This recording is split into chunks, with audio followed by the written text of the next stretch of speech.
Panduan ibadah online. Sebelum kita mulai ibadah kita, marilah kita cermati panduan ibadah online berikut ini. 1. Pilihlah tempat yang tenang dan terhindar dari hal-hal yang dapat mengganggu berjalannya ibadah. 2. Siapkan hati dan pikiran agar dapat mengikuti ibadah ini dengan fokus. 3.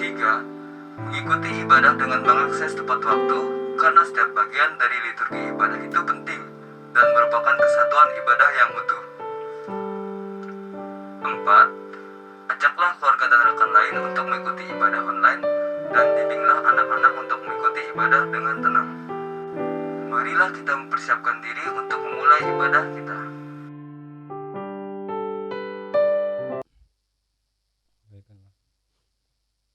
Salam, selamat hari Minggu dan salam sejahtera bagi kita semua. Majelis Jemaat GKI Pelangka mengucapkan selamat beribadah di rumah masing-masing bagi Bapak, Ibu, Saudara-saudari sidang jemaat sekalian. Patut kita mengucapkan syukur dan berterima kasih kepada Tuhan Yesus Kristus atas penyertaan, perlindungan, dan pertolongannya. Walaupun kita masih di tengah-tengah pandemi COVID-19 ini.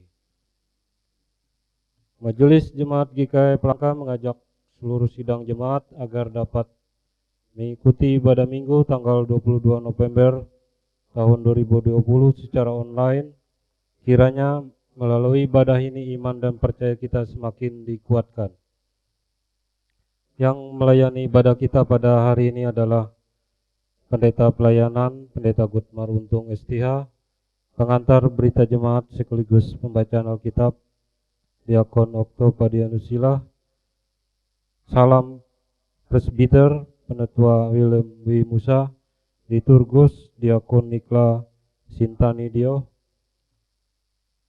Organis, Saudari Novendri, Song Leader, Saudari Angelia Metiana, Song Leader, Saudari Krisden Jinsen, tim multimedia Jemaat GKI Pelangka.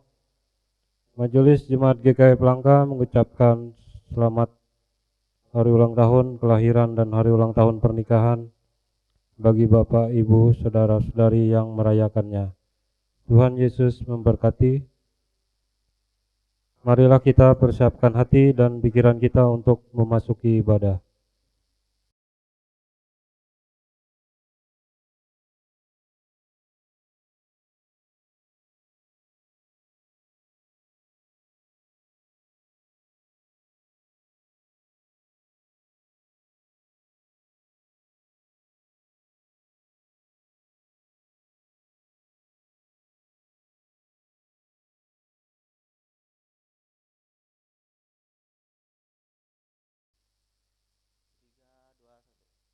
Jemaat sekalian, marilah kita memulai ibadah kita.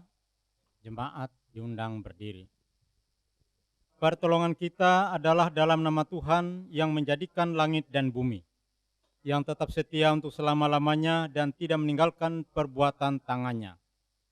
Kasih karunia dan damai sejahtera dari Allah Bapa kita dan dari Tuhan Yesus Kristus menyertai saudara-saudara sekalian. Amin. Hadirlah bersama kami ya Tuhan. Jemaat yang dikasihi Tuhan Yesus Kristus, untuk memulaikan ibadah kita, marilah kita menyanyi NKB nomor 3, bait yang pertama sampai dengan yang kedua. Terpujilah Allah.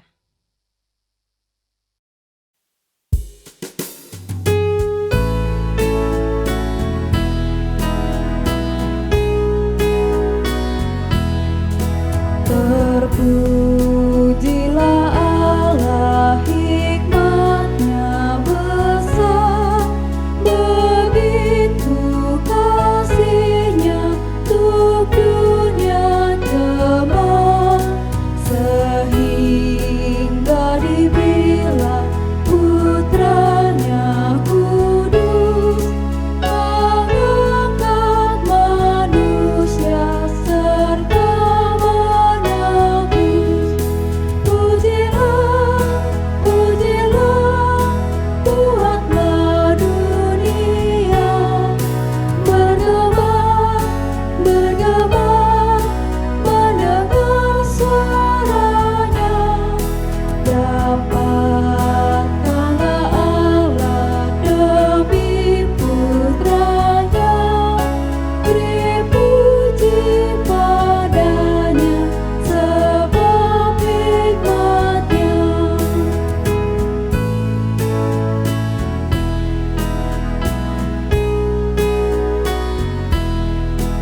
dan darah anaknya lah yang menebus mereka yang yakinkan janji kudus. Dosanya betapapun juga keji, dihapus olehnya, dibasuh bersih. Pujilah, pujilah, buatlah dunia bergema, bergema, mendengar suaranya. Dapatkanlah Allah demi putranya, beri puji padanya sebab hikmatnya.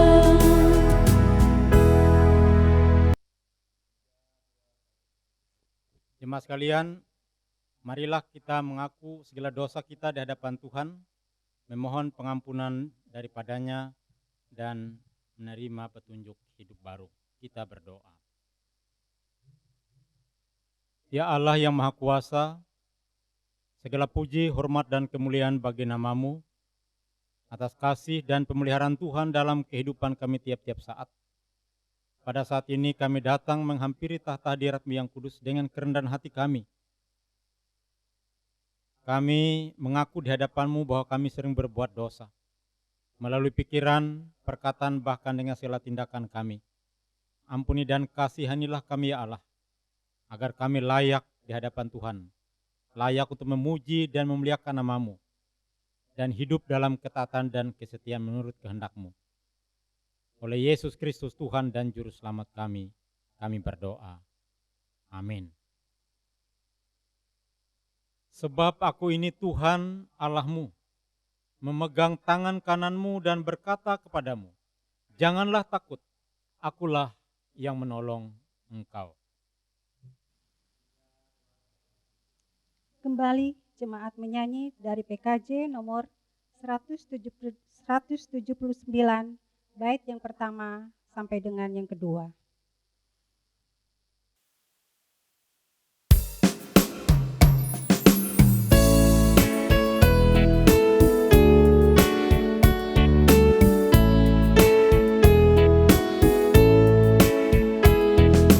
Kasih paling agung dari Tuhanku,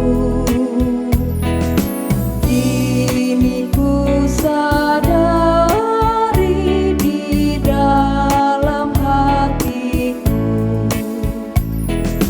Yesus Maha Kasih dan Maha Kudus, korbankan dirinya agar ku ditebus. Dia menangguhkan maaf dan dosaku, Dia memberikan segalanya untukku.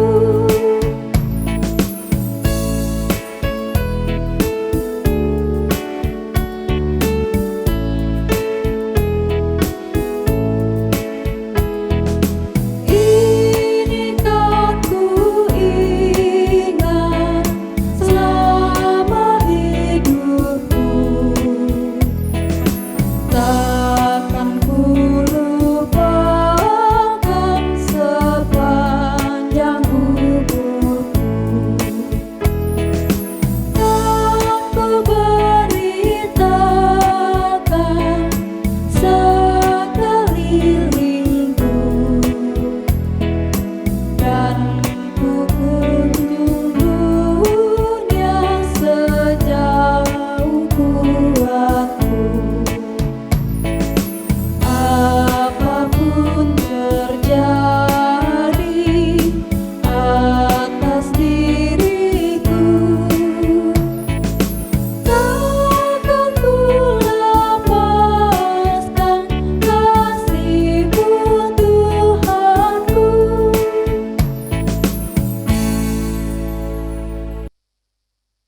Pembacaan Alkitab kita pada hari ini diambil dari kitab Yekiel 34 ayat 1 sampai dengan 16 dan ayat 20 sampai dengan ayat yang ke-24.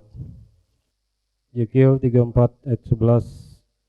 Sebab beginilah firman Tuhan Allah, dengan sesungguhnya aku sendiri akan memperhatikan domba-dombaku dan akan mencarinya, seperti seorang gembala mencari domba pada waktu domba itu tercerai dari kawanan dombanya. Begitulah aku akan mencari domba-dombaku, dan aku akan menyelamatkan mereka dari segala tempat kemana mereka diserahkan pada hari berkabut dan hari gelap. Aku akan membawa keluar dari tengah bangsa-bangsa dan mengumpulkan mereka dari negeri-negeri dan membawa mereka ke tanahnya. Aku akan menggembalakan mereka di atas gunung-gunung Israel, di alur-alur sungai dan di semua tempat kediaman orang di tanah itu. Di padang rumput yang baik akan kugembalakan mereka, dan di atas gunung-gunung Israel yang tinggi, di situlah tempat penggembalaannya. Di sana, di tempat penggembalaan yang baik, mereka akan berbaring, dan rumput yang subur menjadi makanannya di atas gunung-gunung Israel.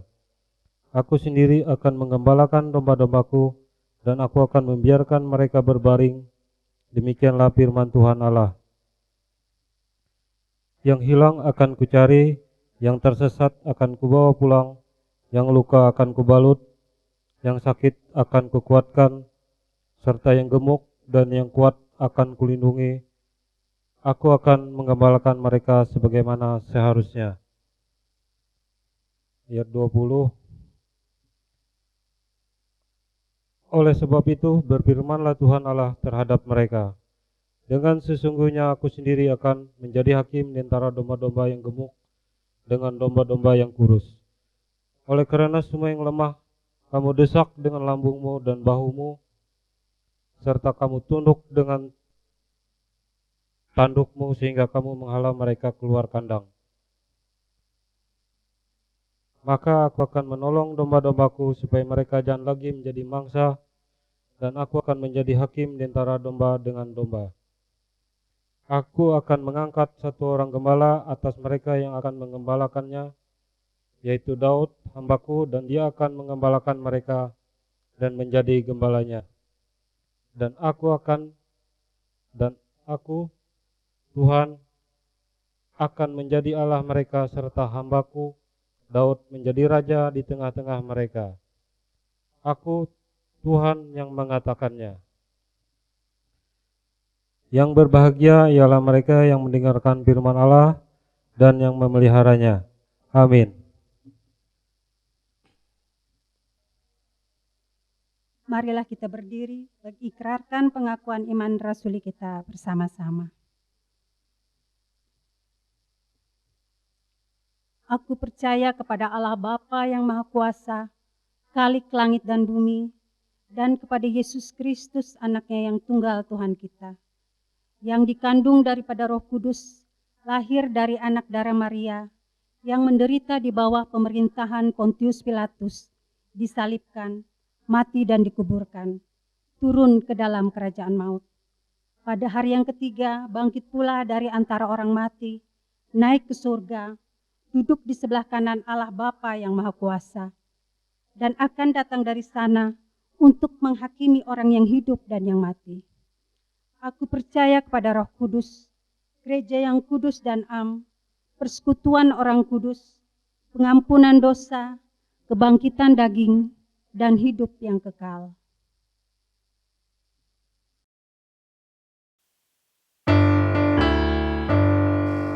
Haleluya, haleluya, haleluya.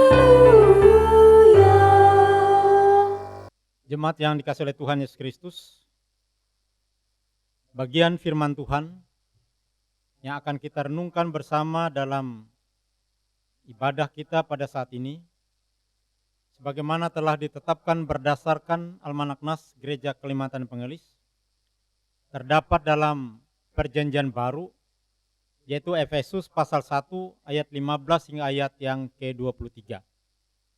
Sebelum kita membaca dan merenungkannya, marilah kita berdoa. Ya Bapa yang Maha Kuasa, di dalam persekutuan ini kami bersama-sama ingin merenungkan firman-Mu. Sertai dan urapi kami dengan kuasa Roh-Mu yang kudus, agar kami boleh mengerti, boleh memahami firman-Mu ini. Arahkanlah hati dan pikiran kami supaya tertuju kepada Engkau, melalui pemberitaan firman-Mu ini. Oleh Yesus Kristus Tuhan dan Juru Selamat kami alaskan pemberitaan firman ini. Amin. Efesus pasal 1 ayat 15 hingga ayat yang ke-23 berbunyi demikian. Doa untuk pengertian tentang kemuliaan Kristus. Karena itu setelah aku mendengar tentang iman-Mu dalam Tuhan Yesus dan tentang kasih-Mu terhadap semua orang kudus, aku pun tidak berhenti mengucap syukur karena kamu. Dan aku selalu mengingat kamu dalam doaku dan meminta kepada Allah Tuhan kita Yesus Kristus, yaitu Bapa yang mulia itu, supaya Ia memberikan kepadamu roh hikmat dan wahyu untuk mengenal Dia dengan benar. Dan supaya Ia menjadikan mata hatimu terang, agar kamu mengerti pengharapan apakah yang terkandung dalam panggilannya. Betapa kayanya kemuliaan bagian yang ditentukannya bagi orang-orang kudus. Dan betapa hebat kuasanya bagi kita yang percaya, sesuai dengan kekuatan kuasanya, yang dikerjakannya di dalam Kristus dengan membangkitkan Dia dari antara orang mati, dan mendudukkan Dia di sebelah kanannya di sorga, jauh lebih tinggi dari segala pemerintah dan penguasa dan kekuasaan dan kerajaan dan tiap-tiap nama yang dapat disebut, bukan hanya di dunia ini saja, melainkan juga di dunia yang akan datang. Dan segala sesuatu telah diletakkannya di bawah kaki Kristus, dan Dia telah diberikannya kepada jemaat sebagai kepala dari segala yang ada. Jemaat yang adalah tubuhnya, yaitu kepenuhan Dia yang memenuhi semua dan segala sesuatu. Shalom. Ibu bapak saudara sekalian, jemaat yang dikasihi oleh Tuhan Yesus Kristus. Kalau kita memperhatikan nas kita pada saat ini, betapa Rasul Paulus menyatakan kegembiraannya ketika mendengar tentang bagaimana iman orang-orang Kristen yang ada di Efesus pada saat itu. Dia bersyukur kepada Allah yang telah menguatkan iman pengharapan jemaat yang ada di Efesus itu.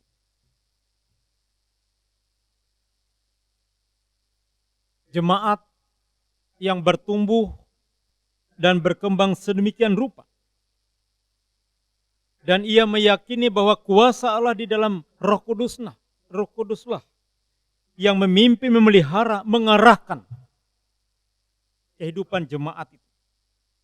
Sehingga iman pengharapan jemaat itu semakin bertumbuh. Apa yang disampaikan dalam nas ini merupakan doa Rasul Paulus bagi jemaat yang ada di Efesus ini. Dan di dalam doanya ini ada beberapa pokok pikiran yang menjadi inti daripada doanya. Yang pertama ialah agar orang-orang Kristen terus diajar dalam pengetahuan tentang Allah dan kebenarannya. Jemaat sekalian, dalam hal ini Rasul Paulus memohon kepada Tuhan agar kehidupan jemaat itu semakin dikuatkan. Sebagaimana dikatakan dalam ayat yang ke-17. Pada ayat 16 bagian akhir dikatakan begini, Dan aku selalu mengingat kamu dalam doaku. Dan meminta kepada Allah Tuhan kita Yesus Kristus, yaitu Bapa yang mulia itu, supaya Ia memberikan kepadamu roh hikmat dan wahyu untuk mengenal Dia dengan benar. Sesuatu yang sangat luar biasa. Seorang rasul memohon, meminta kepada Allah Bapa di sorga agar memberikan hikmatnya dalam Yesus Kristus dan Roh Kudus, agar jemaat itu dapat mengenal Dia dengan benar, dan supaya menjadikan mata hati jemaat itu terang, agar mengerti pengharapan apakah yang terkandung dalam panggilannya. Jemaat yang dikasihi oleh Tuhan Kristus, hikmat yang dimaksudkan tidak datang dari akal budi manusia, atau diperoleh karena kepintaran, karena kecerdikan manusia. Sama sekali tidak. Tetapi hikmat yang dari Tuhan sendiri. Dan dikatakan juga wahyu, yang adalah pernyataan diri yang penuh dengan anugerah Allah, yang senantiasa diberikannya kepada manusia yang percaya kepadanya. Di sini kuasa Roh Kudus Tuhanlah yang memberikan penerangan dan pencerahan kepada setiap orang agar mengenal kasih dan kemurahan Tuhan itu. Dengan roh hikmat dan wahyu itu. Hal yang kedua dari doa Paulus ini adalah supaya orang-orang percaya yang ada di Efesus, mata hatinya diterangi dan diajarkan oleh Allah tentang pengharapan yang terkandung dalam panggilannya. Di sini kita melihat kata kuncinya ialah mata hatinya diterangi, agar orang percaya itu diajarkan tentang pengharapan yang terkandung dalam panggilannya. Artinya panggilan Tuhan. Jemaat yang sekalian yang dikasihi oleh Tuhan Yesus Kristus, Allah telah menetapkan, memilih orang-orang percaya. Tentunya juga dibekali oleh kuasanya agar setiap orang percaya di samping menerima hikmat, juga diterangi mata hati untuk mengerti, untuk memahami panggilan Tuhan atas kehidupannya. Yang berikutnya ialah Rasul Paulus juga menyinggung pokok bagian daripada kehidupan persekutuan itu. Kehidupan umat Allah, kehidupan bergereja, di mana kasih dan kemurahan Tuhan itu selalu melimpah bagi kehidupan umatnya. Kuasa Tuhan yang hebat itu selalu disediakannya. Karena itu sangat diperlukan oleh orang-orang percaya. Bagian itu adalah pemberian daripada Tuhan melalui Yesus Kristus. Oleh kematian dan kebangkitannya. Di mana Yesus Kristus dikatakan dalam nas ini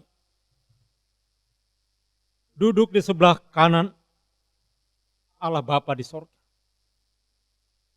Artinya diberikan kuasa untuk melawat, untuk memberikan keselamatan bagi umat yang percaya kepadanya. Dan kuasa itulah yang menjadikan kita yang percaya sebagai kuasa yang menyatakan bahwa Kristus Yesus adalah Tuhan dan Juru Selamat.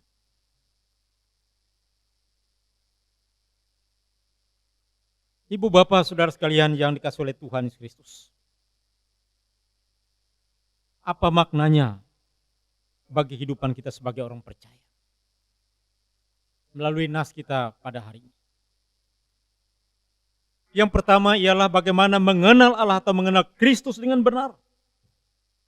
Yang merupakan kebutuhan setiap orang yang beriman dan berpengharapan kepada Kristus itu.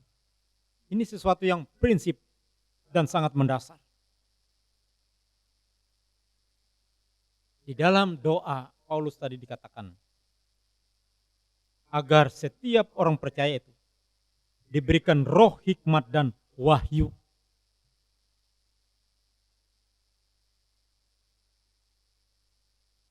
Pemberian ini adalah semata-mata kedaulatan Allah. Tidak mungkin dapat dipengaruhi oleh kebaikan-kebaikan manusia, tidak. Ini adalah anugerah dari Allah. Mengenal Allah dengan benar akan menolong kita untuk mengalami secara nyata bagaimana kuasa Tuhan bekerja dalam kehidupan kita. Kasih dan anugerahnya yang Ia berikan akan mengisi dan menuntun perjalanan kehidupan kita di dunia ini.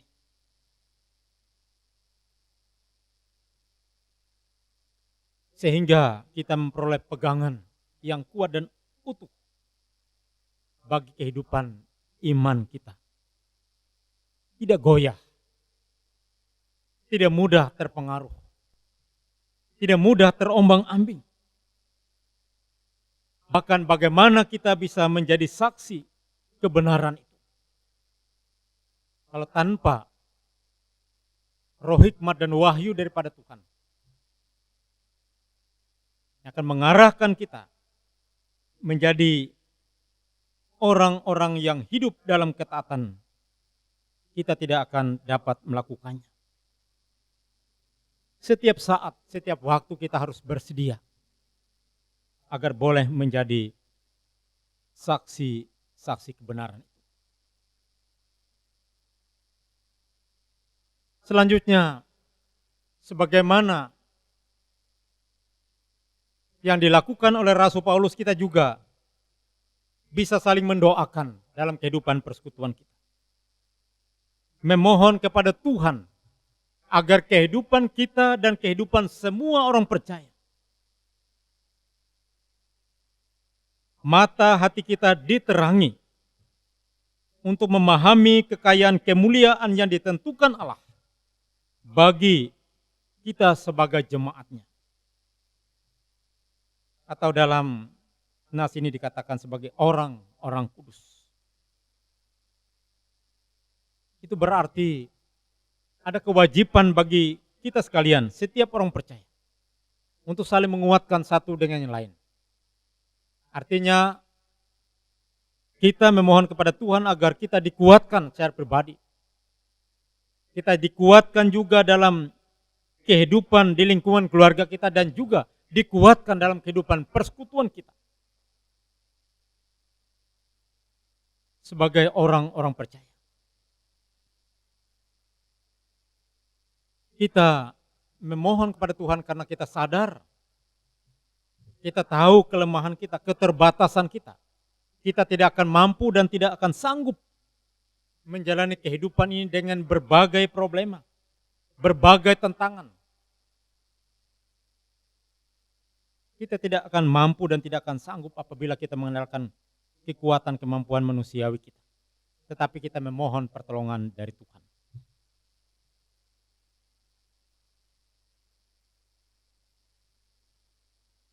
Jemaat yang dikasihi oleh Tuhan Kristus, kita yakin dan percaya Tuhan kita Yesus Kristus akan menganugerahkan itu semua bagi kita, sehingga kita mampu menjalani kehidupan kita ini dengan baik, mampu melaksanakan apa yang menjadi bagian kita, tugas tanggung jawab kita sebagai orang percaya. Karena kuasanya yang hebat itu. Dia akan menolong, memampukan kita semua agar kita boleh hidup dalam kebenaran, dalam ketaatan, dalam kesetiaan sebagai umat Tuhan. Tuhan Yesus memberkati kita sekalian. Amin.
tiba saatnya kita mempersembahkan persembahan syukur kita. Dan persembahan syukur kita dikumpulkan secara mandiri ke dalam amplop yang sudah disediakan. Nas pengantar kita pada hari ini terambil dari 2 Korintus 8 ayatnya yang ke-12 yang berbunyi demikian. Sebab jika kamu rela untuk memberi, maka pemberianmu akan diterima. Kalau pemberianmu itu berdasarkan apa yang ada padamu, bukan berdasarkan apa yang tidak ada padamu. Marilah kita berdoa untuk persembahan syukur kita. Bapa yang di sorga, yang kami panggil di dalam nama Yesus Kristus, kami berterima kasih kepadamu. Kalau pada saat ini kami anak-anak-Mu akan memberikan persembahan syukur kepadamu. Biarlah kami boleh memberi persembahan ini dengan segenap hati kami, karena kami mengasihi Engkau. Berkatilah dalam setiap pekerjaan, usaha, bisnis apapun yang kami kerjakan. Biarlah Engkau selalu campur tangan dan buka jalan dalam kehidupan kami. Kiranya persembahan kami ini boleh selalu menyenangkan Engkau. Di dalam nama Yesus, kami siap memberikan persembahan kami ini. Haleluya. Amin. Sebelum persembahan dikumpulkan, marilah kembali kita menyanyi dari Kidung Jemaat nomor 288, bait yang pertama sampai dengan yang ketiga. Mari puji Raja Sorga.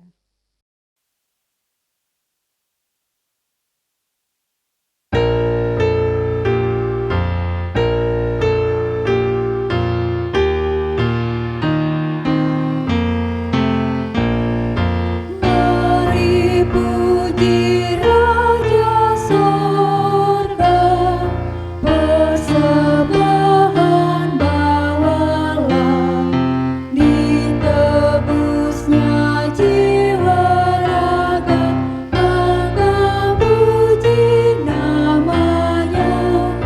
Puji Dia, puji Dia, puji Raja semesta.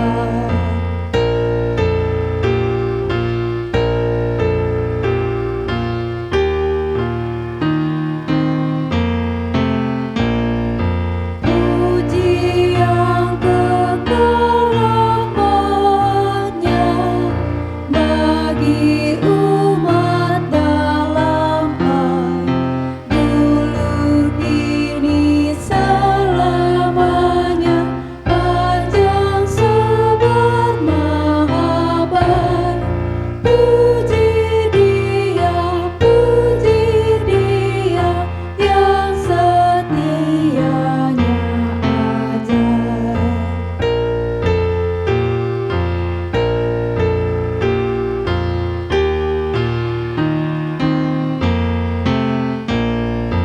Bagai Bapa yang penyayang, siapa kita Ia tahu. Tangan kasih-Nya menentang di tengah bahaya maut. Puji Dia, kasih-Nya seluas laut.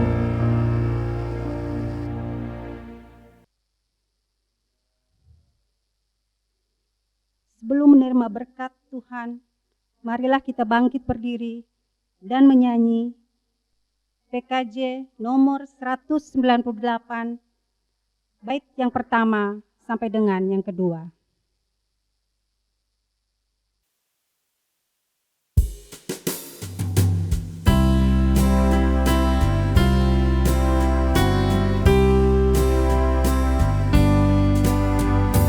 Di hatiku ya Yesus, Tuhan bersabdalah,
Jemaat sekalian, marilah kita bersama-sama berdiri mengakhiri ibadah kita ini dengan berkat Tuhan.